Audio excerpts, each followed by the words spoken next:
Ein armes Mädchen, eine grausame Stiefmutter, ein königlicher Ball, ein verlorener Schuh und ein Prinz, der auf der Suche nach der geheimnisvollen Frau ist, die er nur für einen einzigen Abend gesehen hat. Wir alle kennen die Geschichte von Aschenputtel. Seit unserer Kindheit hören wir von dem Mädchen, das von seiner Familie schlecht behandelt wird und trotzdem am Ende ein völlig neues Leben beginnt. Wir kennen die magische Verwandlung, das wunderschöne Kleid, die Kutsche, den Ball und natürlich den berühmten Schuh. Doch was, wenn diese Geschichte viel älter ist, als wir glauben? Denn Aschenputtel beginnt nicht mit Disney und auch die Brüder Grimm waren nicht die ersten, die diese Geschichte aufschrieben. Hinter dem bekannten Märchen verbergen sich Jahrhunderte voller Erzählungen, Veränderungen und überraschender Parallelen. Aber wo begann diese Geschichte wirklich? Und warum erzählen Menschen auf der ganzen Welt Geschichten von Mädchen, die aus Armut und Ungerechtigkeit plötzlich zu etwas Besonderem werden? Um das herauszufinden, müssen wir weit zurückgehen. Bevor wir uns auf die Suche nach den ältesten Spuren machen, müssen wir uns an die Geschichte erinnern, die heute fast jeder kennt. Aschenputtel lebt nach dem Tod ihrer Mutter bei ihrem Vater, ihrer Stiefmutter und deren Töchtern. Doch statt Liebe und Geborgenheit bekommt sie nur Verachtung. Sie muss den Haushalt führen, schwere Arbeiten erledigen und schläft schließlich sogar bei der Asche. Eines Tages kündigt der Prinz einen großen Ball an. Alle jungen Frauen des Königreichs sollen kommen, denn der Prinz möchte seine zukünftige Braut finden. Aschenputtels Stiefschwestern dürfen zum Fest gehen, sie selbst soll jedoch zu Hause bleiben.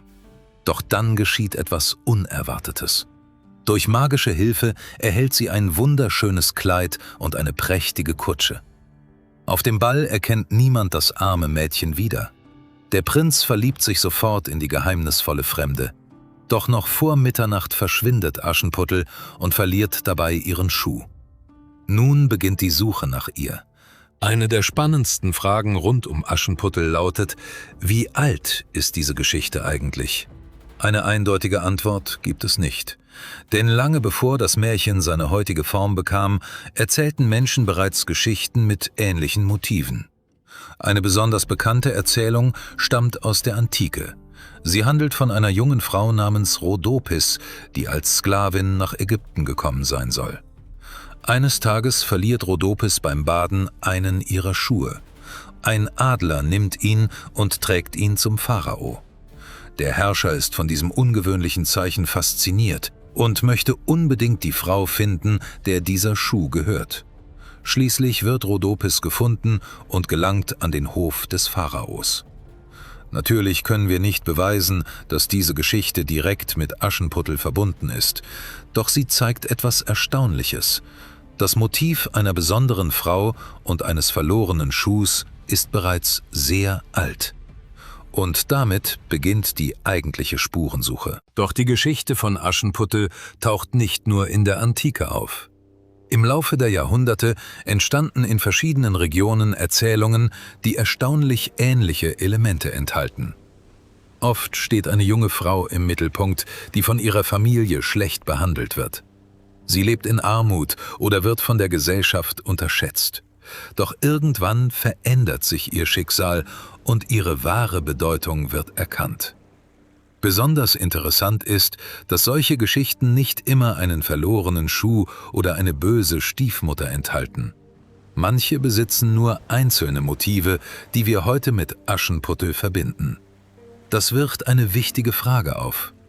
Haben all diese Geschichten einen gemeinsamen Ursprung? Oder haben Menschen in unterschiedlichen Kulturen unabhängig voneinander ähnliche Geschichten erfunden? Eine sichere Antwort gibt es nicht. Was wir jedoch erkennen können, ist ein wiederkehrendes Muster. Eine ausgegrenzte junge Frau erhält plötzlich eine Möglichkeit, ihr bisheriges Leben hinter sich zu lassen. Und genau dieses Muster sollte Aschenputtel unsterblich machen. Im 17. Jahrhundert beginnt sich die Geschichte von Aschenputtel langsam in die Form zu verwandeln, die wir heute kennen. Eine entscheidende Rolle spielt dabei der französische Schriftsteller Charles Perrault. Im Jahr 1697 veröffentlichte er seine berühmte Version der Geschichte. Bei Perrault finden wir viele Elemente, die heute untrennbar mit Aschenputtel verbunden sind. Die gute Fee, die magische Kutsche, die Mäuse, das prächtige Kleid und natürlich der berühmte Schuh. Doch Perrault wollte nicht einfach nur eine alte Geschichte erzählen. Seine Märchen sollten auch bestimmte Werte vermitteln. Freundlichkeit, Anstand und gutes Benehmen spielten eine wichtige Rolle. Aschenputtel wird bei ihm nicht durch Gewalt oder Rache belohnt, sondern durch ihre Geduld und ihre Güte. Damit verändert sich auch die Botschaft der Geschichte. Aus einer alten Erzählung über Ungerechtigkeit und Schicksal wird zunehmend ein Märchen über Hoffnung, gutes Benehmen und den Glauben daran, dass sich das Leben plötzlich verändern kann. Doch nur wenige Jahrzehnte später sollte eine andere Version entstehen, die deutlich dunkler war. Doch die Geschichte, die die Brüder Grimm im 19. Jahrhundert sammelten, klingt ganz anders als die freundliche Version von Charles Perrault. In ihrer Sammlung Kinder- und Hausmärchen wird Aschenputtel nicht von einer guten Fee gerettet. Stattdessen spielt ein Baum am Grab ihrer Mutter eine wichtige Rolle. Aschenputtel erhält dort Hilfe von Vögeln, die ihr Wünsche erfüllen und sie unterstützen. Auch die Stiefschwestern sind deutlich grausamer. Sie versuchen sogar, den Schuh passend zu machen, indem sie ihre Füße verstümmeln. Als der Prinz schließlich erkennt, wer wirklich hinter dem Schuh steckt, endet die Geschichte ebenfalls nicht besonders sanft. Die Tauben, die Aschenputtel helfen, bestrafen die bösen Schwestern und sorgen dafür, dass ihre Täuschung nicht ohne Folgen bleibt. Diese Version zeigt, wie unterschiedlich dasselbe Märchen erzählt werden konnte. Bei Perrault steht die Magie im Mittelpunkt. Bei den Brüdern Grimm dagegen sind Leid, Gerechtigkeit und Bestrafung viel stärker präsent. Doch warum spielt ausgerechnet ein Schuh eine so entscheidende Rolle? Der Schuh ist wahrscheinlich das berühmteste Symbol der gesamten Geschichte. Ohne ihn könnte der Prinz Aschenputtel niemals wiederfinden. Doch warum gerade ein Schuh? In der Version von Charles Perrault ist er aus Glas. Genau dieses Detail machte die Geschichte weltweit berühmt. Gleichzeitig entstand später die bekannte Behauptung, dass ursprünglich ein anderes Material gemeint gewesen sei und ein Übersetzungsfehler daraus einen Glasschuh gemacht habe. Diese Erklärung klingt spannend, gilt heute aber als sehr wahrscheinlich falsch. Perrault schrieb seine Geschichte auf Französisch und der Glasschuh gehört tatsächlich zu seiner Version. Interessant ist jedoch etwas anderes. Der Schuh funktioniert in der Geschichte wie ein persönliches Erkennungszeichen. Er passt nur einer einzigen Person und beweist damit ihre Identität. Das macht ihn mehr als nur einen Gegenstand. Der Schuh steht für den Moment, in dem Aschenputtel endlich erkannt wird. Das Mädchen, das niemand beachtet hat, besitzt plötzlich etwas, das niemand anderes tragen kann. Und genau hier liegt vielleicht eines der stärksten Symbole des Märchens.